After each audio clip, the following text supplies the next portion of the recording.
الحمد لله الحنان المنان الذي خلق الإنسان وعلمه البيان والصلاة والسلام على رسوله سيد الإنس والجان وعلى آله وأصحابه ذوي الخير والإحسان أما بعد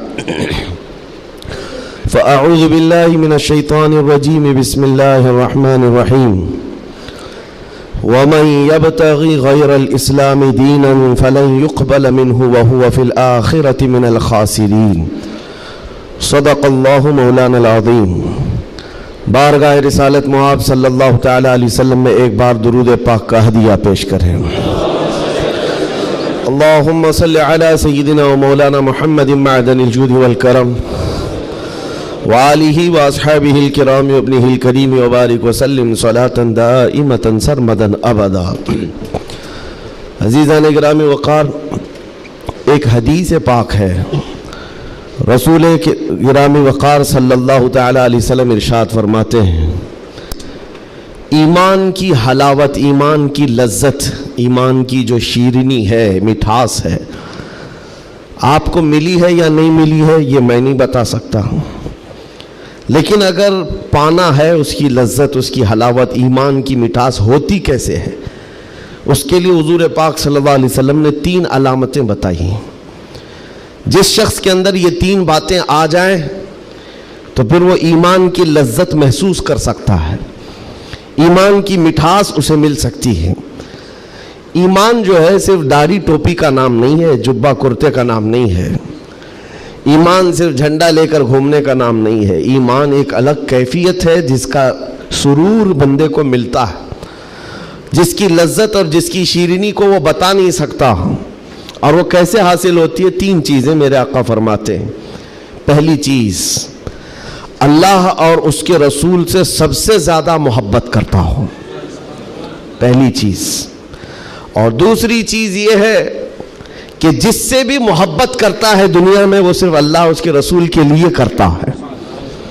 تیسری چیز ہے، کفر میں واپس لوٹنے کو اتنا سخت سمجھتا ہو جیسے آگ میں ہاتھ ڈالنے کو سخت سمجھتا ہو۔ آگ میں ہاتھ ڈالنا کسی کے لیے آسان ہوگا، لیکن کفر و شرک کی طرف جانے کو سخت ناپسند کرتا ہو۔ یہ 3 چیزیں اگر تمہارے اندر آ گئی تو ایمان کی لذت مل جائے گی، ایمان کی مٹھاس مل جائے گی۔ زندگی میں سب سے زیادہ پرائیورٹی کس چیز کو ہو؟ اللہ اور اس کے رسول کو۔ دوسری چیز، دنیا میں جس سے بھی تعلق بنے گا وہ صرف اللہ اور اس کے رسول کے لیے بنے گا۔ تیسری چیز، کفر کی طرف کبھی لوٹنا پسند ہرگز نہ کرے، بلکہ کفر کا نام سنتے ہی اس کے اندر ایسی ہیبت آ جائے کہ میں آگ میں ہاتھ ڈالنا تو پسند کروں گا لیکن کفر کی طرف ہرگز نہیں جا سکتا۔ یہ 3 چیزیں تمہارے اندر ہیں یا نہیں، آپ آبزرو کر لیں، خود آپ اس کا احتساب کر لیں کبھی بیٹھ کر کے کہ میں زندگی میں سب سے زیادہ کس سے محبت کرتا ہوں۔ اگر اللہ اس کے رسول سے سب سے زیادہ محبت کرتے ہو تو اس کا مطلب ہے کہ پہلی چیز تمہارے اندر آ گئی ہے۔ اور اپنے تعلقات کو دیکھ لو، جس سے بھی آپ کے تعلقات ہیں وہ اللہ اس کے رسول کی رضا کے لیے ہے تو دوسری چیز بھی تمہارے اندر ہے۔ اور تیسری چیز بہت امپورٹنٹ ہے جو اس زمانے کے لیے ہے، کفر کی طرف لوٹنا اتنا ناپسند کرتا ہو جتنا آگ میں جانا بھی ناپسند نہ کرتا ہو۔ یعنی آگ میں جانا جتنا اس کے لیے ناپسند ہے اس سے زیادہ کفر میں جانے کو ناپسند کرتا ہو۔ یہ چیز اگر آپ کے اندر ہے تو میرے عزیزو ایمان کی لذت مل جائے گی، ایمان کی مٹھاس مل جائے گی۔ اس دور کے حالات کے اعتبار سے میں اگر اب بات کروں، قرآن کی آیت تو 1400 سال سے یہ اعلان کر رہی ہے، وَمَنْ يَبْتَغِي غَيْرَ الْإِسْلَامِ دِينًا فَلَنْ يُقْبَلَ مِنْهُ۔ اسلام کے علاوہ کسی بھی دین کی طرف تم منہ بھی لگائے، توجہ بھی کیے تو قیامت کے دن پھر وہ سب سے بڑے گھاٹے میں ہوں گے، ہرگز قبول نہیں کیا جائے گا۔ میں بات یہاں سے شروع کرتا ہوں کہ آج لوگوں نے اس کو ہلکے میں لینا شروع کر دیا، چاپلوسی کرتے کرتے، خوشامد دوسروں کی واہواہی حاصل کرنے کے لیے کبھی پوجا پاٹ میں بھی شریک ہو گئے، کبھی ان کی رضا حاصل کرنے کے لیے ان کی محفل میں بھی بیٹھ گئے، اللہ اور اس کے رسول کو چھوڑ دیا۔ تمہارے دین میں کمی کس بات کی ہے؟ کتوں کو راضی کرنے کے لیے شیر کبھی کتا نہیں بنتا، ایک بات یاد رکھو، رسول پاک صلی اللہ تعالیٰ علیہ وسلم کا جو سپاہی ہے وہ ہر گھڑی ہر میدان میں سپاہی ہے. اسے کس چیز کی کمی ہے؟ کس چیز کی کمی ہے؟ جو عزت ملی ہے وہ نام مصطفیٰ سے ملی ہے. ایک صحابی ہیں حضرت نعمان، ایک بادشاہ کے ہاں گئے تھے ایمبیسیڈر بن کر کے، ترجمان حضور کے قاصد بن کر گئے تھے. بہت دور ملک تھا، میرے آقا مدینے میں ہیں، لیکن جانتے ہو اس بادشاہ نے آپ کے آنے کے لیے ریشم کا قالین بچھایا، سونے کی کرسی لگائی. لیکن وہ صحابی رسول جیسی آئے، اپنی تلوار سے انہوں نے ریشم کے قالین کو پھاڑ دیا، زمین پر چلنے لگے. اور کرسی جب سونے کی کلائی کی ہوئی کرسی بچھائی گئی ان کے لیے، بادشاہ نے بہت عزت دیا کہ محمد عربی کا قاصد آیا ہے، سفیر آیا ہے، لیکن انہوں نے کرسی کو بھی ٹھکرا دیا، کہا مجھے دوسری کرسی لاؤ. کیوں؟ صرف اس لیے. اس بادشاہ نے پوچھا کہ اتنا زیادہ غرور ہے عرب والوں میں، اتنا زیادہ ایٹیٹیوڈ ہے محمد عربی کے غلاموں میں، ان کے سفیروں میں؟ صحابی رسول نے کہا نہیں، نہ یہ غرور ہے نہ یہ تکبر ہے. میرے آقا صلی اللہ تعالیٰ علیہ وسلم نے فرمایا ریشم کا استعمال مرد کے لیے حرام ہے، سونے کا استعمال مرد کے لیے حرام ہے. تو میں مدینے میں رہوں تب بھی غلام ہوں، دنیا میں کہیں پر رہوں تب بھی میں غلام ہوں. انہوں نے پاس و لحاظ رکھا ہے نسبت رسول کا. تو پھر وقت کے بادشاہوں کو بھی انہوں نے جھکنے پر مجبور کیا ہے. کس چیز کی کمی ہے مسلمانوں تمہارے پاس؟ کون سی دولت کی کمی ہے؟ سب سے بڑی دولت تو تمہارے پاس یہ ہے. آج تک ایک بہت بڑی بات میں بتاؤں آپ کو، یہ آپ کی مسجد کے امام ہیں، محبت چاہے جتنی بھی کرتے ہوں آپ ان سے، عقیدت جتنی بھی کرتے ہوں، ایک دن ان سے کہہ دینا مولانا عبد الکریم اپنے باپ کا نام لے کر لوگوں کو رکوع میں جھکا کے دکھائے. لوگوں کو اللہ اکبر کہنے کی بجائے اپنے باپ کا نام یا بادشاہ کا نام لے کر سجدے میں جھکا کر کے دکھائے. کوئی جھک سکتا ہے؟ ارے بادشاہ وقت بھی یہاں آ کر کھڑا ہو جائے اور کہے میرے نام سے جھک جاؤ، مجال ہے کوئی ایک بھی پیشانی جھکے گی؟ نہیں جھکے گی. ہاں اگر ایک کمزور کسان کا بچہ بھی حافظ قرآن ہو اور آ کر مصلی پر صرف اللہ کا نام لے، سب کی پیشانیاں جھکتی. یہ خاصہ ہے اس قوم کا کہ اس قوم کو اگر جھکایا جا سکتا ہے تو صرف اللہ کے نام پر، باقی کسی کے نام پر یہ پیشانی نہیں جھکتی ہے. اور آپ کو پتا ہے آج کے دور کا یہ بھارت تو چھوٹا ہے، اکھنڈ بھارت جس پر اکبر بادشاہ راج کرتا تھا، جس میں افغانستان تک کی سیمائیں آتی تھی، اس دور میں ڈکٹیٹر رول ہے، کوئی الیکشن والا بادشاہ نہیں ہے. 40 سال تک بیٹھا ہوا بادشاہ جب نیا دین لے کر کے آیا، اور اس کا نام بھی اکبر تھا، نمازیں بھی اس نے اس طرح بنائی کہ بادشاہ کے نام پر رکوع ہوگا، سجدہ ہوگا. میرے عزیزو، ایسا تمکنت اور ایسے جلال والا بادشاہ، لاکھوں کی فوج ہے اس کے پاس، بڑے بڑے راجے مہاراجے آنکھ نہیں ملا سکتے تھے. لیکن جب اس نے یہ کہا کہ عبادت میں بادشاہ کے نام پر جھکنا ہوگا، صرف 25 سال کی عمر کا مجدد الفسانی کھڑا ہو گیا، کہا نہیں یہ پیشانی جھکے گی تو صرف اللہ کے نام پر. حد ہو گئی میرے عزیزو. بادشاہ وقت جس کے پاس سارا جبر طاقت ہے نہیں جھکا سکا. اور جھکانے کے لیے اس نے ایک بار کیا کیا، دربار میں اتنا چھوٹا سا دروازہ بنایا کہ آنے والا جھک کر کے ہی آئے. جو بھی دربار میں آئے وہ جھک کر، سیدھا آ نہیں سکتا تھا، اتنی چوکھٹ چھوٹی بنا دی. مجدد صاحب رحمت اللہ تعالیٰ علیہ کو بلایا گیا تھا دربار میں کہ یوں تو یہ جھکتا نہیں، لیکن دربار میں آنا ہے تو کیسے آئے گا. جب وہ قریب پہنچے دیکھا کہ اتنی چھوٹی چوکھٹ بنی ہوئی ہے اور یہاں جانے کے لیے رکوع کی حالت میں جانا پڑتا ہے. وہ اللہ رب العزت کا ایسا بندہ، رسول پاک کا سپاہی، اپنے دین کا محافظ، دیکھتا ہے جانا ہے ٹھیک ہے جائیں گے، لیکن جس وقت داخل ہونا تھا وہ نہ جھکے، نہ ہی رکوع کیا، نہ ہی پیشانی جھکائی، پہلے پیر اندر ڈال دیا، پیر اندر ڈال دیا. جیسے سامنے لوگوں نے دیکھا کہ لوگ پیشانی پہلے اندر ڈال کر کے آتے تھے، اور یہ عالم دین ہے کہ پیر اندر ڈال کر کے آ رہا ہے. یہاں جیسی آئے تو لوگوں نے یہ اعلان کیا کہ بادشاہ کی بڑی توہین ہوئی، بادشاہ کی بڑی توہین ہوئی. پاؤں دکھا کر کے آ رہا ہے یہ مولوی، قدم دکھا کر کے آ رہا ہے. آپ نے کہا بادشاہ کی توہین میں نے نہیں کی، بادشاہ نے خود اپنی توہین کروائی ہے. اسے خود پیر پسند تھے، اس لیے دروازہ چھوٹا کیا۔ عزیزان گرامی وقار، تمہارے پاس کس چیز کی کمی ہے؟ اللہ تعالیٰ نے یہ خصوصیت عطا کی ہے، یہ پیشانی کبھی کسی غیر کے سامنے نہیں جھکتی ہے، نہیں جھکتی ہے۔ کروڑوں کے سامنے تھوڑی طاقت و قوت کی پوجا کرنے والی یہ قوم نہیں ہے۔ آج ان کے پاس طاقت آئی تو ان کی پوجا کریں گے، ان کے پاس آئی تو ان کی پوجا کریں گے۔ قوم مسلم صرف اور صرف اللہ وحدہ لا شریک کی عبادت کرتی ہے۔ ہم رسول پاک سے بے پناہ محبت کرتے ہیں، لیکن عبادت نہیں کرتے رسول کی بھی۔ حضور پاک صلی اللہ علیہ وسلم کے دربار میں بھی عبادت نہیں کرتے، تعظیم ہے، عبادت صرف اللہ کی کرتے ہیں۔ یہ خاصہ کم ہے، اسی بات سے تو پوری دنیا کو کڑن ہے اور جلن ہے کہ یہ دنیا میں ایک واحد قوم ایسی ہے۔ مجھے بتاؤ، ان سب کو جھکنے کے لیے مورتیاں دیکھنا پڑتا ہے، ہاں عبادت کرنے کے لیے اپنے اپنے خداؤں کی صورت اور مورت بنائی ہوئی ہے۔ پوری دنیا میں کروڑوں مسجدیں ہوں گی، کسی بھی مسجد میں خدا کی کوئی تصویر ہے؟ کہیں کوئی تصویر بنائی گئی ہے اللہ کی کہ اسے دیکھنا ہوگا پھر جھکنا ہوگا؟ عیسائی ہوں کہ یہودی ہوں کہ ہندو ہوں کہ کوئی بھی قوم ہو، سبوں نے کچھ نہ کچھ مورت بنائی ہے۔ صرف یہ تنہا قوم ہے جو بنا دیکھے اللہ کی بارگاہ میں سجدہ کرتی۔ یؤمنون بالغیب، اللہ نے تعریف میں فرمایا ہے یہ غیب پر ایمان لانے والی جماعت ہے، اور جس کا ایمان ہی اتنا مضبوط ہے، خدا کو دیکھا کبھی نہیں اور جھکتے ہیں۔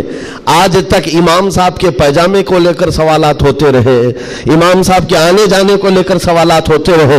کوئی ایک بندہ بھی مجھے بتاؤ آ کر امام صاحب سے کہتا ہے ہر دن آپ جھکاتے ہیں، کبھی اللہ کو دکھاتے کیوں نہیں؟ کوئی نہیں پوچھتا۔ ہر ایک کو پتا ہے ہمارا ایمان ہی ہے غیب پر ایمان لانے والی قوم۔ عزیزان گرامی وقار، اب میں آگے بات کرتا ہوں۔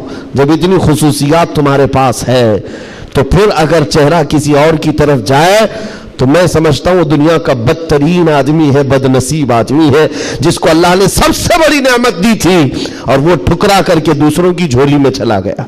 اسی لیے قرآن کہتا ہے وَمَن يَبْتَغِ غَيْرَ الْإِسْلَامِ دِينًا فَلَن يُقْبَلَ مِنْهُ، جو اسلام کے علاوہ کسی دوسرے دین کی طرف پھر گیا، قیامت کے دن ہرگز اسے قبول نہیں کیا جائے گا۔ وَهُوَ فِي الْآخِرَةِ مِنَ الْخَاسِرِينَ، وہ آخرت میں بہت بڑے گھاٹے میں ہوگا۔ میں ایک مثال دیتا ہوں آپ کو، ایک جو گھٹنا گھٹی ہے، ایک حادثہ مکہ مکرمہ کا، ایک حادثہ جو لکھا ہوا ہے کتابوں میں۔ قبرستان میں ایک وہاں پر جب کسی کا انتقال ہوا، ایک صاحب ہیں وہ حاجی ہیں، وہ کہتے ہیں کہ جب قبرستان میں ہم گئے تو دفن کرنے کے لیے قبر میں قبرستان کی ساری چیزیں بھری ہوئی تھی، تو لوگوں نے ایک قبر بتائی، ایک حاجی صاحب کا انتقال ہوا تھا، کہا کہ ان کو اسی قبر میں دفن کرنا ہے۔ لوگوں نے کہا یہاں ایک عالم دین کی قبر ہے۔ اب مکہ مکرمہ کے قبر ایسے ہیں کہ 6 مہینے سال بھر کے بعد کھل جاتے ہیں، اور ممبئی والوں کو سمجھانے کے لیے آسان بھی ہے کہ یہاں پہ بھی کھول دی جاتی ہیں، جگہ کی قلت ہے۔ تو جب دفن کرنے کے لیے اس عالم دین کی قبر کھولی گئی تو وہاں وہ عالم دین نہیں ہے، وہ ایک جوان لڑکی سوئی ہوئی ہے، ایک نوجوان لڑکی ہے۔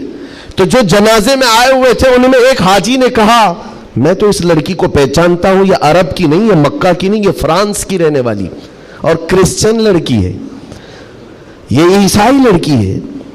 کہا یہ کیسے ہو سکتا ہے، ناممکن ہے۔ گھر سارے لوگوں کو جو خبر تھی وہ ایک اچھے عالم دین کی قبر تھی، یہاں ایک دوسری لڑکی کیسے دفن ہے؟ تو یہ ہنگامہ ہوا، بات پھیل گئی۔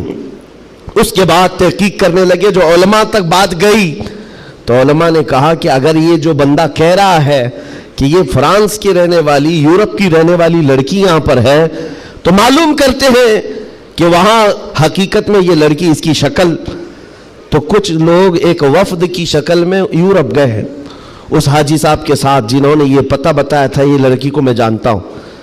جا کر کے اس کے گھر معلوم کیا کہ کیا تمہارے گھر میں فلاں فلاں شکل کی یہ لڑکی تھی؟ کہا ہاں، انتقال ہوا تھا، چند ہی مہینے ہوئے انتقال ہوا ہے۔ کہا کیا کیا تم نے؟ کہا ہم عیسائی رسم و رواج کے اعتبار سے اپنے قبرستان میں دفن کیا ہے، ہم کرسچن ہیں، عیسائی رسم و رواج سے ہم نے دفن کیا۔ تو جو گیا تھا وفد، اس نے پوچھا کہ کچھ اس کی عجیب چیزیں تھیں؟ تو لوگوں نے کہا کہ ہاں ایک چیز تھی، ہمیں اندازہ ہو گیا تھا کہ وہ اسلام لا چکی تھی، ہم نے اس کو مارا توڑا بہت کچھ کیا ہے. تو پھر یہ بات خبر پھیلی اس لڑکی کے اسلام لانے کی, تو مقامی علماء کو پوچھا گیا. ایک عالم دین نے کہا ہاں وہ لڑکی دل و جان سے اسلام کو قبول کرتی تھی اور پیارے حبیب صلی اللہ علیہ وسلم سے بے پناہ محبت کرتی تھی, اور گھر والوں کے ظلم و ستم کو سہ نہ سکی, جان دے گئی اور مر گئی. لیکن ہم مجبور تھے, گھر والوں سے ہم کچھ نہیں کر سکتے تھے. لیکن اس لڑکی نے ایک مرتبہ کہا تھا کہ میرے مرنے کے بعد میرے آخری رسم و رواج اسلام کے مطابق ہوں. ہم نہیں کر سکے کیونکہ خفیہ طور پر وہ مسلمان تھی, ہم ایکشن نہیں لے سکتے تھے. اور ہمیں اس بات کا افسوس ہے کہ اسے عیسائی قبرستان میں دفن کر دیا گیا. سنو حیرت کی بات ہے, لوگ ایک بہت عجیب اچنبے میں پڑتے جا رہے ہیں, نئی نئی باتیں کھلتی جا رہی. تو اس کے بعد یہ فیصلہ ہوا کہ آئے ہوئے وفد نے اور گھر والوں کو اطلاع دے کر کے کہ ہم چلتے ہیں جس قبرستان میں آپ نے اپنی بیٹی کو دفن کیا ہے, ہم جا کر کے دیکھنا چاہتے ہیں وہاں. ہاں, تو عیسائی قبرستان میں بڑی مشکل سے انہوں نے کہا کہ ٹھیک ہے. قبر کھولی گئی تو وہاں وہ عالم دین سویا ہوا جس کو مکہ میں دفن کیا گیا تھا. اب حیرت کی انتہا اور ہو گئی, اس کا اس عیسائی قبرستان میں کیا لینا دینا, یہ آیا کیسے, یہاں پہنچا کیسے. میرے عزیزو, یہ بات اگر لکھی ہوئی نہ ہوتی تو میں کبھی نہیں کہتا. اور جب اور حیرت بڑھ گئی, وہ وفد علماء کا واپس آیا, کہا کہ اس راز کو ہم معلوم کرتے ہیں اس عالم کے گھر سے ہی. ایک بات تو سمجھ میں آ گئی کہ لڑکی مسلمان ہو گئی تھی اور اسلام سے بے پناہ محبت تھی. اللہ کا کرم ہوا, ہو سکتا ہے اسے کفرستان سے نکال کر مولا تعالیٰ ایمان والوں کے بیچ میں, اولیاء اور صحابہ کے بیچ میں دفن کر دیا ہو. فرشتوں نے اس کو منتقل کر دیا, اور یہ ممکن ہے, یہ ممکن ہے. لیکن اس کے ساتھ کیا ہوا ہے, یہ مسلمانوں کے قبرستان سے کرسچن اور عیسائیوں میں کیسے آ گیا. گئے واپس جانے کے بعد بہت قابل توجہ بات کر رہا ہوں, اور اس زمانے کی بہت ہی امپورٹنٹ چیز آپ کو میں بتا رہا ہوں, دل دہلا دینے والی چیز ہے. واپس آنے کے بعد اس عالم کے گھر گئے لوگ, اس کی بیوی موجود تھی جو بیوہ تھی. جا کر پوچھا کہ تیرے شوہر کے بارے میں ہمیں کچھ معلومات حاصل کرنی ہے. اس نے کہا بتائیے کیا ہے.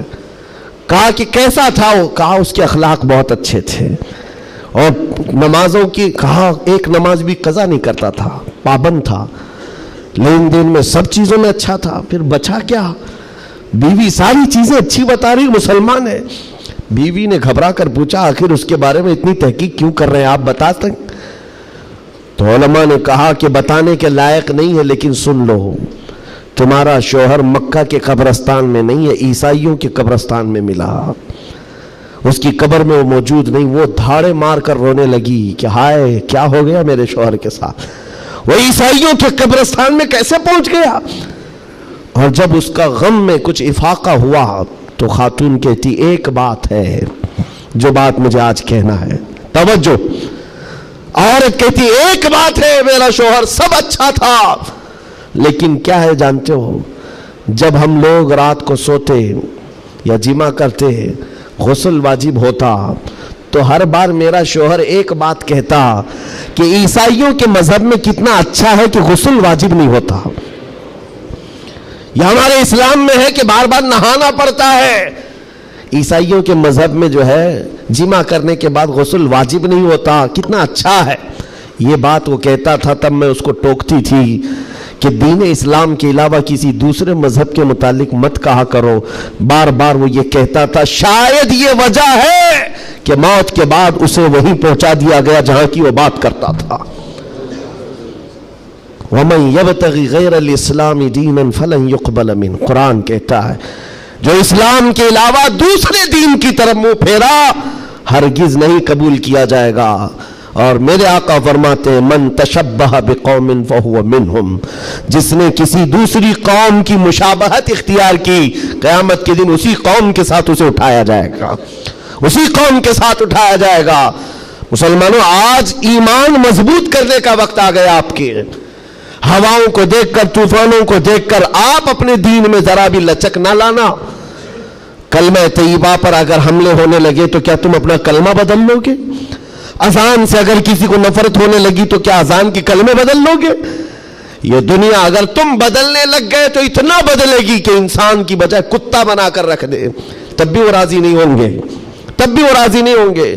ہم نے دیکھا ہے ان لوگوں کو جو آج بھی دھوتیاں اٹھا کر کے چلتے ہیں، جوتیاں اٹھا کر کے چلتے ہیں، ان کی حیثیت کیا ہے؟ آج کفار و مشرکین کے قدموں میں بیٹھ کر کے وہ سوچتے تھے کہ سکتہ مل جائے، تختہ مل جائے، ملا کچھ نہیں، استعمال ہوتے رہے، ذلیل اتنے ہوئے کہ نہ اپنی قوم کے رہے نہ اس قوم کے رہے۔ کاش ایک بار میرے مصطفیٰ کا وفادار بن کر دیکھتا، ایک بار بن کر کے دیکھتا، پھر عزتیں کیا ہیں؟ اللہ اکبر، جب تک بکے نہ تھے تو کوئی پوچھتا نہ تھا، یا رسول اللہ تم نے خرید کر ہمیں انمول کر دیا ہے۔ حضور کے قدموں میں جو عزت ہے وہ کہیں نہیں مل سکتی۔ تخت کے لیے، سکتے کے لیے جو لوگ اپنا مشن بھول گئے، اپنا دین بھول گئے، اپنا ضمیر بیچ لیے، میرے عزیزوں بہت بڑے گھاٹے میں ہیں، بہت بڑے گھاٹے میں ہیں۔ زندگی میں ایک بات یاد رکھو، اسی لیے میں نے اسی حدیث سے یہ بات شروع کی۔ اللہ کے نبی فرماتے ہیں کفر کی طرف پلٹنے کو اتنا ناپسند کرتا ہو جتنا آگ میں ہاتھ ڈالنے کو ناپسند کرتا ہو، آگ میں ہاتھ ڈالنے کو ناپسند کرتا ہو، اتنا سخت و ناپسند کرتا ہو، تب جا کر کے اس کو ایمان کی لذت ملے گی، ایمان کی حلاوت ملے گی۔ آج اپنے بچوں کو بھی یہ نصیحت کرو، کفر کی آندھیاں چلی ہوئی ہیں، تمہارے بچوں کو اسکولوں میں کب کافر بنا دیا جاتا ہے پتہ ہی نہیں چلتا، کب تمہیں کون سے بھجن سکھائے جائیں، کون سے گیت سنائے جائیں جس کی وجہ سے بندہ کافر بن جاتا ہے، اسلام سے اس کا تعلق ہی ختم ہو جاتا ہے۔ اپنے بچوں کو اس بات کی تو تلقین کر کے جاؤ، بیٹا ہر چیز قربان کی جا سکتی ہے لیکن ایمان کا سودا نہیں ہوتا، ایمان کا سودا نہیں ہوتا۔ ایمان یہ اللہ تعالیٰ کی طرف سے دی ہوئی ایسی بڑی نعمت ہے، کروڑوں ہیں دنیا میں مگر مولا نے تمہیں چنا ہے دین اسلام کے لیے، اور اس میں بھی مسلمانوں میں بھی اللہ کا کتنا بڑا احسان ہے، ہزاروں فرقے ہیں لیکن عاشقوں میں تمہیں چنا گیا ہے۔ ہاں، حضور کی محبت کرنے والے سپاہیوں میں تمہارا نام آتا ہے۔ اپنے تو اپنے غیر بھی آج کہتے ہیں کہ سب سے زیادہ اپنے نبی کو پکارنے والی کوئی قوم ہے تو اہل سنت و جماعت ہے۔ ہاں کیوں نہیں ہے؟ کہاں سے یہ نعرے لگتے ہیں لبیک یا رسول اللہ؟ وہ گوفے سے نہیں نکلتے اور وہ چندہ خور مولویوں سے نہیں نکلتے جو انگریزوں کے پالے ہوئے ہیں، یہ نعرے لگتے ہیں تو بریلی کے تاجدار کے قدموں سے ہیں۔ جو وابستہ ہے عاشقوں کی جماعت ہے وہی سے۔ دنیا کو یہ اچھی طرح سے معلوم ہے اپنے نبی سے سب سے زیادہ وابستہ کوئی قوم ہے اس روئے زمین پر تو اہل سنت و جماعت ہے، اہل سنت و جماعت ہے۔ اس چیز کا سودا کبھی ہونے مت دینا ہے میرے عزیزو، اس چیز کا سودا ہونے مت دینا۔ لوگ یہ کہتے ہیں سیکولر بن کر کے جینا چاہیے، یہ بھی اچھا وہ بھی اچھا، میں کہتا ہوں وہ تو منافق ہے۔ پھر سیکولر کا مطلب منافق ہے، دل میں کچھ اور رکھتا ہے سامنے کچھ اور دکھاتا ہے۔ اسلام میں یہ سیکولرزم نہیں ہے، اسلام یہ کہتا ہے لا اعبد ما تعبدون، میں اس کی عبادت نہیں کرتا جس کی تم کرتے ہو۔ جانتے ہو میرے آقا صلی اللہ تعالیٰ علیہ وسلم نے 2 ٹوک جملوں میں کہا تھا، ایسا نہیں ہے کہ مصلحت میرے آقا سے زیادہ کون جانتا ہے۔ آج لوگ یہ کہتے ہیں کہ سب حالات بنائے رکھنے کے لیے ہمیں کرنا پڑتا ہے، حالات بنائے رکھنے کے لیے تمہیں کرنا پڑتا ہے، یہ کیسی بات ہوئی؟ یہ وہ لوگ ہیں جو حالات بنائے رکھنے کے لیے اپنی ماں اور بہنوں کی عزت بھی داؤ پر لگا دیں گے۔ جب درندہ کوئی ڈاکو اس کو خوش کرنا ہو تو کیا تم اپنی عورتوں کا سودا کر سکتے ہو؟ غیرت مر گئی ہوگی ایسے بندے کی۔ حضور پاک کے پاس مشرکین آئے، یہ آپ کو میں بتا دیتا ہوں، قل یا ایھا الکافرون لا اعبد ما تعبدون، یہ سورہ پڑھتے ہیں کہ نہیں پڑھتے نماز میں؟ کب نازل ہوئی تھی آپ کو بتا دوں، یہ سورہ کب نازل ہوئی؟ حضور پاک صلی اللہ علیہ وسلم کے پاس مشرکین مکہ آئے اور کہا اے محمد صلی اللہ علیہ وسلم ایک کام کریں، آپ ہمارے خداؤں کو برا بھلا مت کہیے، ہم آپ کے دین میں آ جائیں گے، اسلام پر ہم بھی تھوڑا تھوڑا عمل کریں گے، لیکن جن کی ہم پوجا کرتے ہیں نا، عبادت کرتے ہیں، ان کو کچھ مت کہیے۔ حضور پاک نے فرمایا جو شرک ہے میں اس کو شرک کہوں گا، اللہ کے سوا کوئی دوسرے کی عبادت ہے ہی نہیں، اور اس بات کا میں اعلان کروں گا حضور آئے ہی ہیں شرک کو ختم کرنے۔ حضور نے فرمایا یہ نہیں ہو سکتا، تو پھر آپشن دوسرا مشرکین کی طرف سے کہا ایک کام کرتے ہیں، 1 سال آپ ہمارے خداؤں کی عبادت کریں، 1 سال ہم آپ کے خدا کی عبادت کریں گے، ہاں آدھا آدھا کریں گے۔ آج بہت سارے لوگ اگر یہ کرنے کی کوشش کر رہے ہو تو سن لیں، آدھا آدھا کریں گے، ہم بھی آپ کے یہاں جائیں گے، آپ بھی ہمارے یہاں آئیں گے۔ حضور پاک صلی اللہ تعالیٰ علیہ وسلم نے فرمایا ہرگز نہیں ہو سکتا، تم چاند اور سورج میرے ہاتھ میں لا کر رکھ دو، میں اس کی عبادت نہیں کرتا جس کی تم کرتے ہو، میں پالنہار حقیقی کی عبادت کرتا ہوں۔ آخری آپشن جانتے ہو کیا کیا تھا، کیا دیا تھا انہوں نے؟ مشرکین نے کہا چلو محمد صلی اللہ علیہ وسلم آپ یہ بھی نہیں مانتے وہ بھی نہیں مانتے تو کم سے کم اتنا کرو کہ صرف اور صرف ہمارے خداؤں پر ایک بار ہاتھ رکھ دو، بس چھو کر کے چلے جاؤ۔ نبی پاک صلی اللہ علیہ وسلم سے صرف اتنا تقاضا تھا ان کا کہ آپ ہاتھ لگا کر چلے جائیں، یہاں تو سر جھکانے والے بھی موجود ہیں، ہاتھ لگا کر چلے جائیں۔ نبی پاک صلی اللہ علیہ وسلم جلال میں کہا ہاتھ لگانے کی بات، بلکہ میں تو نظر بھی اٹھا کر نہ دیکھوں، نظر بھی اٹھا کر نہ دیکھوں۔ تب اللہ تعالیٰ نے پوری سورہ نازل فرمائی، قل یا ایھا الکافرون لا اعبد ما تعبدون، اے محبوب آپ فرما دیں اے کافروں میں اس کی عبادت نہیں کرتا جس کی تم عبادت کرتے ہو۔ یہ 2 ٹوک جملوں میں کہا گیا ہے، اور حالات ایسے بھی ہوئے میرے عزیزوں، چمتکار کو لوگ آج کہتے ہیں نا، جو بھی چمتکار ہوگا اس کی پوجا ہوتی ہے، عجیب و غریب چیز دکھے تو لوگ اس کو ایک افواہ کے شکل میں ایسا بناتے ہیں جیسے اس کا عقیدہ بن جائے۔ حضور پاک صلی اللہ تعالیٰ علیہ وسلم کے زمانے میں صحابہ کو رجھانے کے لیے کیا کیا نہیں کیا گیا مکہ مکرمہ میں۔ یہ حالات آئیں گے اس لیے مجھے یہ گفتگو کرنی پڑ رہی ہے تاکہ تم اپنے ایمان پر مضبوط رہو۔ ایمان نہیں تو کچھ بھی نہیں ہے، تمہارے دوسرے گناہ تو معاف کر دیے جائیں گے، کفر و شرک ہرگز نہیں معاف ہوتا۔ ان اللہ لا یغفر ان یشرک بہ ویغفر ما دون ذلک لمن یشاء، رب تعالیٰ فرماتا ہے شرک کو اللہ ہرگز معاف نہیں کرے گا، اس کے علاوہ جو بھی ہے اللہ معاف فرمائے گا۔ ایمان ضروری ہے۔ صحابہ کا ایمان ختم کرنے کے لیے کیا کیا گیا؟ اتفاق ایسا ہوا کہ مکہ میں ایک بھگوان بولنے لگ گیا، پتھر کی مورت تھی اور پجاری بیٹھا ہوا تھا، اچانک پتھر جو ہے بات کرنے لگ گیا اور بات کر رہا ہے، ظاہر سی بات ہے یہ عجیب و غریب چیز ہے نا، یہ اس دور میں ہے۔ ہاں اس دور میں مٹی سے بنائے ہوئے ان کے معبود نہیں ہوتے تھے، وہ پتھر کو تراش کر کے بناتے تھے، اور میں کہہ رہا ہوں حقیقت میں بول رہا تھا، ایسے نہیں ہے کہ ادھر سے دودھ پلا رہے ہو ادھر سے پانی نکل رہا ہو، وہ والا سسٹم نہیں ہے، بلکہ حقیقت میں پتھر بات کر رہا تھا۔ تب اور بات کر بھی کیا رہا ہے؟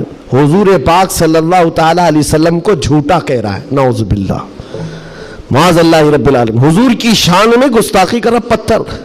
اب تو وارے نہیں آ رہے ان کی خوشیوں سے اچھل کود پر کہ دیکھو اب ہمارا خدا بولنے لگ گیا، سب سے بڑی دلیل ہے، لوگوں کو بلانے لگ گئے، واقعی بول رہا تھا۔ لوگ چمتکار دیکھتے ہیں تو سر جھکا لیتے ہیں، ارے حقیقت ہے پتھر بول رہا ہے، پتھر بول رہا ہے۔ سب آئے جمع ہونے لگے، مکہ کا ایک بڑا جمع غفیر تھا، تو صحابہ کو بھی بلایا گیا، دیکھو آؤ ہمارے خداؤں کو جھٹلاتے ہو، بات کر رہا ہے خدا، اور تم جس نبی کی بات کرتے ہو اس نبی کو جھٹلا رہا ہے، یہ حقیقت میں خدا ہے، تم کہتے تھے نا کچھ نہیں کر سکتا، بول رہا ہے۔ صحابہ گئے، اب ان کے پاس کیا تھی؟ صحابہ دیکھ کر آئے حضور کی بارگاہ میں، کہا یا رسول اللہ صلی اللہ علیہ وسلم، غضب ہو گیا، ان کا خدا تو بول رہا ہے۔ حضور نے اس پر کوئی زیادہ ری ایکشن نہیں دیا، کہا کیا بول رہا ہے؟ کہا یا رسول اللہ سننے کے لائق نہیں، آپ کی شان میں گستاخیاں کہہ رہا ہے، جملے بک رہا ہے۔ کہا کون؟ پتھر۔ حضور نے فرمایا ہاں۔ حضور نے پوچھا پتھر؟ صحابہ نے کہا ہاں یا رسول اللہ۔ حضور نے فرمایا چلو ہم بھی سنتے ہیں، ہم بھی چلتے ہیں، جا کر دیکھیں گے۔ نبی پاک صلی اللہ تعالیٰ علیہ وسلم تشریف لائے صحابہ کے ساتھ، صحابہ اکرام رضوان اللہ تعالیٰ علیہ مجمعین بھی ساتھ میں ہیں۔ جب نبی کریم صلی اللہ تعالیٰ علیہ وسلم وہاں قریب پہنچے تو وہ جو بت بول رہا تھا، بعد میں کر لے سکتے نا، جب وہاں پر حضور اکرم صلی اللہ تعالیٰ علیہ وسلم پہنچتے ہیں تو دیکھا وہ بت خاموش ہو گیا، اب نہیں بول رہا ہے، چپ ہو گیا ہے۔ حضور آتے ہیں، پجاری سے پوچھتے ہیں، بہت اعلان کر رہے تھے، کہاں ہے؟